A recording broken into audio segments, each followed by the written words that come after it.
नमस्कार। हमारी गेहूं की फसल अब सीआरए स्टेज मतलब क्राउन रूट इनिशिएशन स्टेज के अंदर पहुंच चुकी है। अब सही समय आ चुका है पहली सिंचाई का।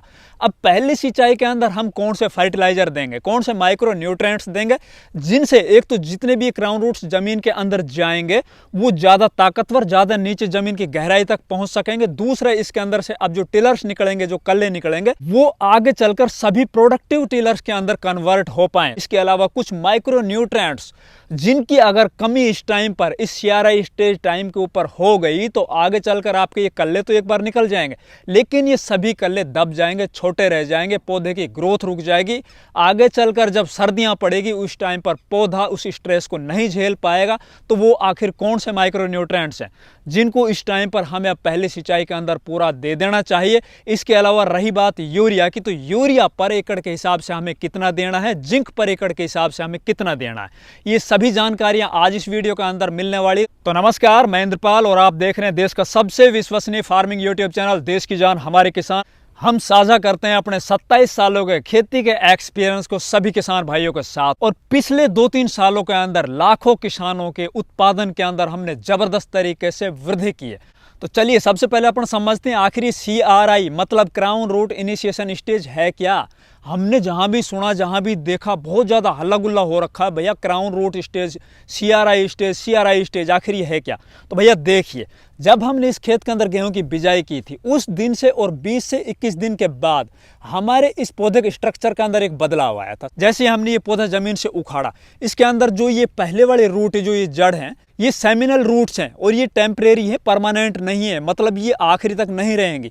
अब इसके अंदर जैसे ही हमारी फसल 21 दिन या 21 दिन से पार होती है तो इसमें यहाँ पे एक गांठ होती है, आप देख पा रहे हो तो, और उस गांठ में से ये आप लोगों को दिख रही होंगी ना जड़ें, ये है क्राउन रूट्स और ये होंगी परमानेंट रूट, और यही होंगी जमीन से जितने भी पोषक तत्व तो पड़े होंगे, जितनी भी जमीन के अंदर आपकी नमी होगी, आप पहले सिंचाई के अंदर जो भी खाद उर्वरक डालोगे, आपकी जमीन में जितनी भी उर्वरा शक्ति होगी वो ये जड़ें अब ग्रहण करेंगी। दूसरा, अब जितनी अच्छी इसके अंदर ये जड़ें होंगी, जितनी ज़्यादा आपकी जमीन के अंदर उर्वरा शक्ति होगी, आपने पहले सिंचाई समय पर की होगी और पहले सिंचाई के साथ आपने सभी पोषक तत्व और जितने भी सूक्ष्म पोषक तत्व होते हैं उनकी पूर्ति कर दी होगी, तो इसके अंदर से निकलने वाले जो कल्ले होते हैं, जो टिलर्स होते हैं, वो सबसे बड़ा रोल निभाते हैं भैया आपके गेहूं का आगे चलकर उत्पादन कितना निकलने वाला है। तो भैया मैं आशा करता हूं ये सीआरआई स्टेज वाला जो कॉन्सेप्ट है वो तो आपके दिमाग में अच्छे से बैठ चुका होगा, इसको आप अच्छे से समझ चुके होगे। अब मैं बात करता हूं, मैंने रिसेंट अभी 2-3 दिन पहले एक वीडियो अपने चैनल पर अपलोड की थी, उसमें मैंने पहले सिंचाई करते वक्त जिंक के बारे में बताया था। जिंक होती है 2 तरह की, एक होती है 21%, दूसरी होती है 33%।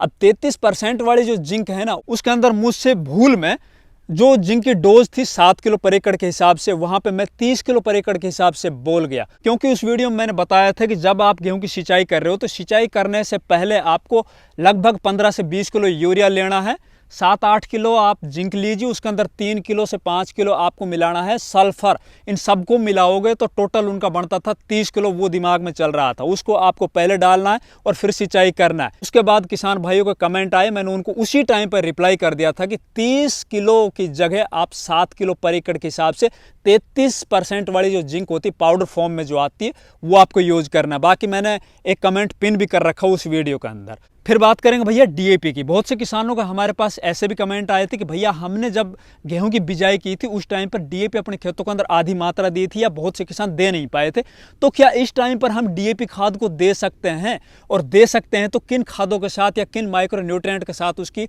कंपेटेबिलिटी हो सकती है। तो भैया मैं पिछली वीडियो के अंदर भी आप लोगों से मैंने ये बताया था कि आपके पास आखिरी मौका है। अगर आपने गेहूं की बिजाई की थी उस टाइम पर डीएपी आप पूरा नहीं दे पाए थे या फिर दे ही नहीं पाए थे एक दाना भी, क्योंकि इस टाइम पर सूखे खेत में अगर आप ऊपर से डीएपी डालोगे या फिर आपने उस टाइम पर पोटास भी नहीं दिया था तो पोटास भी डालोगे, तो ये दोनों खाद हैं वो जमीन के अंदर मिल जाएंगे, सूखी जमीन के अंदर, मतलब वो मिट्टी के अंदर नीचे दब जाएंगे। ऊपर से जब आप सिंचाई करोगे तो जो हमने डीएपी पोटाश डाले ना वो इसकी जड़ों के अंदर आ जाएगा। और डीएपी का मैं आप लोगों से एक और बता देता हूं भैया, डीएपी अपन को बिजाई के टाइम पर देनी है या फिर पहली सिंचाई अगर आपके खेत के अंदर खेत सूखे हैं उसी टाइम पर देनी है। डीएपी खाद ऐसा है जो ज्यादा हिल डुलता नहीं है, मतलब फॉस्फोरस तक इन जड़ों को पहुंचना पड़ता है। दूसरे बहुत से खाद ऐसे होते हैं जो थोड़ा बहुत मूवमेंट कर जाते हैं, वो इन पौधों तक खुद पहुंच जाते हैं। तो ये आपको विशेष ध्यान रखना है। इस टाइम पर आपके पास आखिरी मौका है। इस टाइम पर आप अगर शुरुआत में आपने डीएपी नहीं डाला तो इस टाइम पर आप डाल सकते हो। और ये भी आपको नोट कर लेना चाहिए, अगर आपके खेतों के अंदर डीएपी की कमी है, फॉस्फोरस की कमी है, तो आप अच्छा उत्पादन नहीं ले सकते, क्योंकि फॉस्फोरस का काम होता है इनकी जड़ों को ज़्यादा नीचे गहराई तक पहुंचाना, इसके स्ट्रक्चर को मजबूत करना, इसका जो आगे चल के स्टैम्प बनेगा उसको मजबूत करना, इसकी रूट जोन को मजबूत करना। तो डीएपी आप इस टाइम पर डाल सकते हो। हाँ, डीएपी खाद को किन खादों के साथ अपन को कंपेटेबिलिटी है, किन खादों के साथ हम मिला सकते हैं, तो भैया उसको अपन जिंक के साथ नहीं दे सकते। अगर आप इस टाइम पर पहली सिंचाई में डीएपी देने जा रहे हो तो आप जिंक दूसरी सिंचाई में दे दीजिए। पहली सिंचाई में अगर आप जिंक देने जा रहे हो तो आप डीएपी मत डालिए, नहीं तो दोनों खाद हैं वो काम करना बंद कर देंगे, दोनों खाद आपस में रिएक्शन कर जाएंगे। अब बात करते हैं भैया यूरिया और उसकी सही मात्रा। पहले सिंचाई करते वक्त सियाराई स्टेज के अंदर इसकी इंपॉर्टेंस क्या है, कितनी मात्रा हमें देनी चाहिए। तो भाई सबसे ज्यादा कल्लों के निर्माण में, पौधे की वेजिटेटिव ग्रोथ को बढ़ाने में, उसमें क्लोरोफिल बढ़ाने में यूरिया सबसे बड़ा योगदान देता है। अभी 1-2 सालों से जितनी भी हम डीबीडब्ल्यू की कुछ वैरायटी अपने खेतों के अंदर लगा रहे हैं ना भैया, तो डीबीडब्ल्यू की जो वैरायटियां, जो ये यूनिवर्सिटियां डेवलप कर रही है, उनका खुद का मानना है, उनका खुद का मत है, वो कंडीशन अप्लाई करते हैं। अगर इन वैरायटियों से आपको हाई यील्ड लेनी है, तगड़ा से तगड़ा उत्पादन लेना है, तो आपको खादों की मात्रा 1.5 गुना करनी होगी, वो पीजीआर की भी स्प्रे करनी होगी, साथ ही इसके अंदर टेबुकोनाजोल जैसे फंजीसाइड की भी स्प्रे करनी होगी। तो बात करते हैं अपन यूरिया की। तो यूरिया का मेरा मानना है, मेरे खेतों का जो एक्सपीरियंस मैं बता रहा हूँ अपना, जिन खेतों में मैंने पर एकड़ पहली सिंचाई पर 1.5 बैग यूरिया डाला है। अब 1.5 बैग किस तरह से डालना है, लगभग हमने 15 से 20 किलो यूरिया जिंक के साथ शुरुआत में डालना है। गेहूं की जब अपन सिंचाई कर रहे हैं उससे पहले सूखे खेत में, फिर हमको सिंचाई कर देनी है। अब सिंचाई करने के बाद बची हुई यूरिया की मात्रा वो 40 किलो भी हो सकती है, 45 किलो भी, 35 किलो भी हो सकती है, वो हमें ऊपर से डालनी है भैया, अगर आपको यूरिया के 100% रिजल्ट लेने हैं। क्योंकि अगर हम पूरी मात्रा यूरिया की सूखे खेत के अंदर डाल देंगे और ऊपर से सिंचाई करेंगे तो बहुत से खेतों के अंदर पानी भरा रहता है, या फिर जो रेतीली जमीन होती है उसके अंदर यूरिया है, नाइट्रोजन है, वो लीचिंग डाउन हो जाता है, जमीन के अंदर नीचे चला जाता है, पौधे की जड़ें ऊपर रह जाती है। इसलिए मैंने आप लोगों से पिछले वीडियो के अंदर भी बताया था कि भैया यूरिया की मात्रा आप बढ़ा दीजिए अगर आपको बढ़िया उत्पादन लेना है। अगर आप इस टाइम पर कम यूरिया डाल रहे हो तो आप दूसरी सिंचाई में डाल सकते हो, ऐसी भी कोई बात नहीं कि पूरा टोटल जितना भी यूरिया डालना अपन को पहली सिंचाई में डालना है। फिर बात आती है यूरिया के साथ हमें क्या डालना है। तो भैया यूरिया के साथ मैंने पिछले वीडियो में बताया था आप लोगों से, अब फिर दोबारा से बता रहा हूँ, जिंक डालना है अगर आप डीएपी नहीं डाल रहे हो पहली सिंचाई में तो। अब जिंक की कितनी मात्रा है, जिंक है 2 तरह का भैया, एक होता है 21%, दूसरा है 33%, और तीसरा भी है जो चिलेटेड होता है ऊपर से फोलियर स्प्रे के लिए। अब 21% जिंक अगर आप डाल रहे हो इस टाइम पर तो लगभग 10 किलो पर एकड़ के हिसाब से शुरुआत में आपको डाल देना है। गेहूं की सिंचाई करने से पहले सूखे खेत के अंदर ऊपर से आपको सिंचाई करनी है।